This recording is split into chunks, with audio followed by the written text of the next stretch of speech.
Halo tifosi Serie A atau para penggemar Liga Serie A atau biasa disebut Liga Aki-Aki ya. Liga Aki-Aki ya bang, banyak udah pada tua-tua penggemarnya.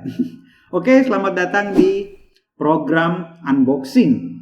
Jadi program ini adalah seperti artinya unboxing pada umumnya ya. Jadi lebih tepatnya kita membuka aja, bukan membuka ya, kayak ngorek satu karakter atau ngupas tuntas satu karakter gitu. Jadi nggak hanya player aja, tapi bisa juga nanti manajer atau asisten manajer, scout atau apapun, bisa juga yang bagian-bagian non teknis dalam sepak bola, misalkan direktur atau apa. Pokoknya akan kita bahas di segmen atau program dari unboxing ini. Oke.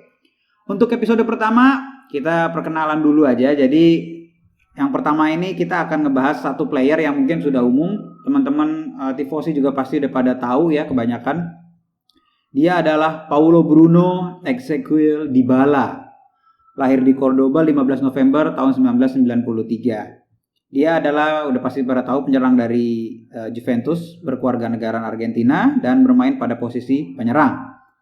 Nah, dia memiliki panggilan itu La Joya atau La Joya. Nah, itulah kalau La Joya lebih kayak ke petinju. Oscar de La Joya maksudnya.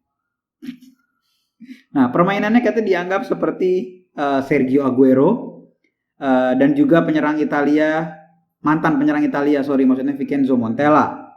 Nah, Dybala ini memulai karir juniornya itu di klub Instituto de Cordoba. Kemudian dia juga memulai karir seniornya di klub tersebut dan akhirnya bergabung pada tahun 2012 sama Palermo, klub Serie A. Terus pada akhir musim 2014-2015 akhirnya Dybala itu dibeli sama Juve sampai sekarang. Kita bisa lihat permainannya Dybala ya. Nah, secara posisi natural atau natural position dari Dybala ini adalah shadow striker atau second striker. Pokoknya dua itulah ya, mirip-mirip. Intinya dia adalah pemain yang posisinya ada di belakang striker murni. Nah, terus secara statistik untuk musim ini dia udah main 24 kali dengan menit bermain 1623 dengan 7 gol, 5 assist dan 55 shots.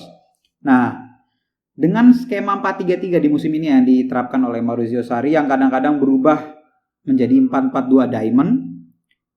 Jadi Dybala tuh ada sedikit perbedaan posisi ya antara waktu dia dipegang sama Maurizio Sarri dan dia waktu dipegang sama Allegri. Memang tipikal pelatih juga pastinya berbeda-beda, jadi dan Dybala ini lumayan pemain yang bisa banyak posisi di daerah final third atau di daerah depan. Itu dia bisa jadi striker, second striker, shadow striker atau bahkan kerap jadi winger juga kadang-kadang masih bisa.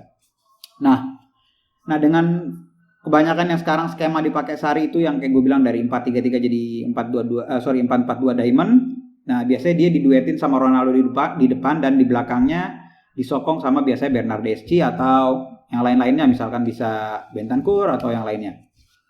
Nah, dengan 24 kali main ini ya dan 7 gol dan 5 assist. Nah, jadi peran Dybala ini cukup vital dan mencolok juga dia sebagai seorang second striker, walaupun memang kita lihat kadang Dybala mainnya rada sedikit ke kanan kayak waktu di semifinal Coppa Italia, lanjutan semifinal Coppa Italia lawan Juve itu pas di babak kedua.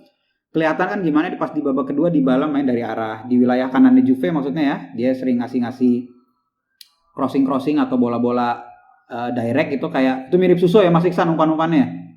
Ala-ala Suso gitu. Nah, white playmaker bisa, tapi ya second striker juga sih. Makanya emang perannya Dybala ini cukup kompleks gitu di era sepak bola yang modern. Nah, terus gue jadi kayak pengen nanya nih ke teman-teman, mungkin nggak sih kita bakal ngelihat Dybala seperti Mertensnya Napoli waktu dipegang sama Sarri, karena gue lihat sedikit ada kemiripan. Jadi teman-teman mungkin kita bisa diskusi di Twitter atau di kolom komentar YouTube. Nah, terus kita sedikit tarik ke belakang nih ya ke sejarahnya Dybala, singkat aja. Waktu itu ada Presiden Palermo atau Rosanero. Sekarang klubnya udah bangkrut ya Mas Isan? Ganti nama ya gitu. Nah, itu waktu itu namanya Maurizio Zamparini. Dialah yang pertama kali bilang kalau maksudnya Dybala ini adalah Sergio Aguero baru. Nah, gitu maksud gua, kewalik. Sorry, Ces. Nah, karena memang talenta dari bocah asal Cordoba ini memang luar biasa banget.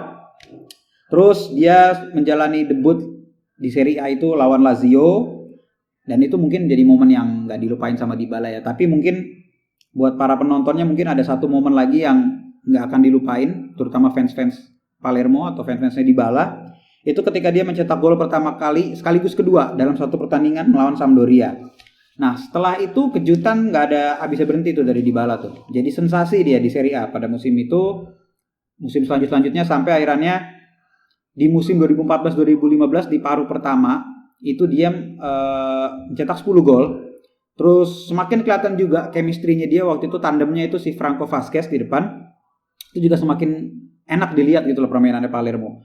Dan pada akhirnya di musim itu Dybala juga menjadi top skor assist di Palermo dengan 10 assist. Nah, performanya yang terbilang fantastis pada musim itu akhirnya menarik perhatian Juve sampai akhirnya dibelilah sama Juve dengan mahar 40 juta euro.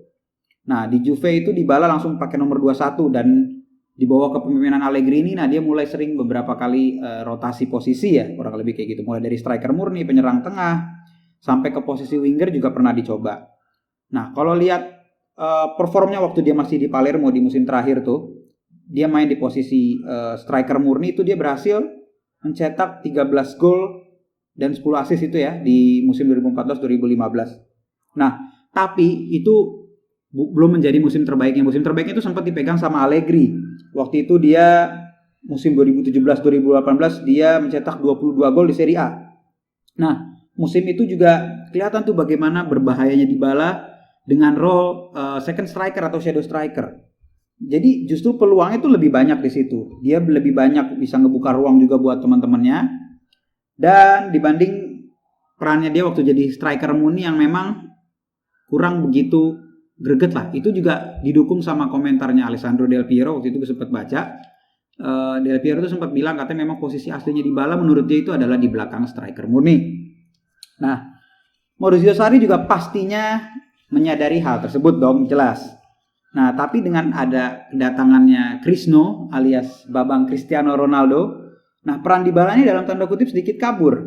Jadi karena dia tuh lebih sering dijadiin dalam tanda kutip lagi ya, pembantunya Ronaldo. Jadi memang Ronaldo ini memang harus menjadi sosok protagonisnya Juve lah, kurang lebih kayak gitu. Karena memang dibeli dengan harga mahal dan juga dengan reputasinya dia yang udah, siapa sih yang nggak tahu Cristiano Ronaldo. Jadi kayaknya manajemen dan juga fans juga pengen melihat hal yang sama, yaitu menonjolnya Ronaldo di Juve. Jadi perannya Dybala sedikit kegeser, sedikit ketutup dengan adanya Ronaldo. Tapi akhir-akhir ini di musim ini terutama memang akhirnya jadi sering diduetin ya, dia berdua, Ronaldo, Dybala, dan kadang-kadang bertiga trio dengan Douglas Costa.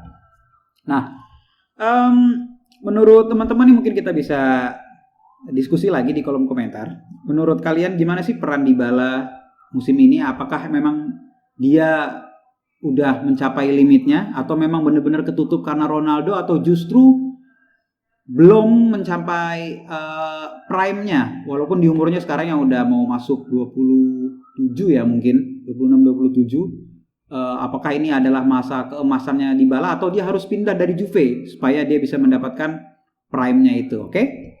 Jadi mungkin itu kita bisa discuss di Twitter, di mana Mas Iksan Twitternya? @info-serie-a atau di kolom komentar Nalcio channel ini. Oke. Sekian untuk episode unboxing yang pertama.